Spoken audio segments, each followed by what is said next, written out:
In a rundown part of town, there was an old house stuck in time. It looked forgotten, and the streets felt cold and quiet. I was a young boy who had to flee home to find a new life beyond my small town. With no choice, I accepted what I could afford. It was my only option. Upon entering the house, a chilling sensation washed over me. The entrance was dimly lit, casting shadows all around. Walking through the living room and down the hall, I immediately noticed several crosses hanging on the walls. As the sun set lower, I noticed the evening air growing colder. Strange sounds started echoing through the halls, and sometimes it felt like someone was walking in the empty rooms, even though I was alone. The worst was the knocking on the door. Who could be knocking on my door at this late hour? I would go to check, open the door, and find emptiness. As I shut the door, I could feel the cold air wrap around my body. The knocking continued, and I didn't know what I should do.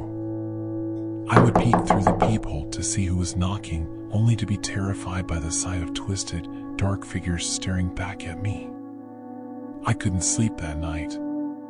The next morning, I asked my neighbor, but their fearful gaze met mine. They told me never open the door for visitors, no matter what. They also warned me not to mess with the crosses on the walls, emphasizing those crosses served a purpose. With a sinking feeling, I confessed that it was too late. I had already opened my door the previous night.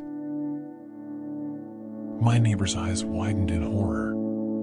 They whispered with terror, "You've let them in. You've invited countless wandering souls into your home, and they won't let you leave." My heart sank.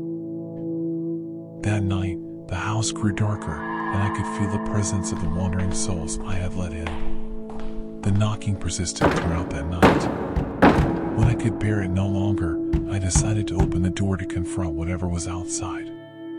But instead of finding emptiness, I was met with what seems like darkness. I tried to scream and fight back, but it was no use. The shadows wrapped around me, suffocating me until I couldn't make a sound. And that was it. I was gone. Forever. Subscribe.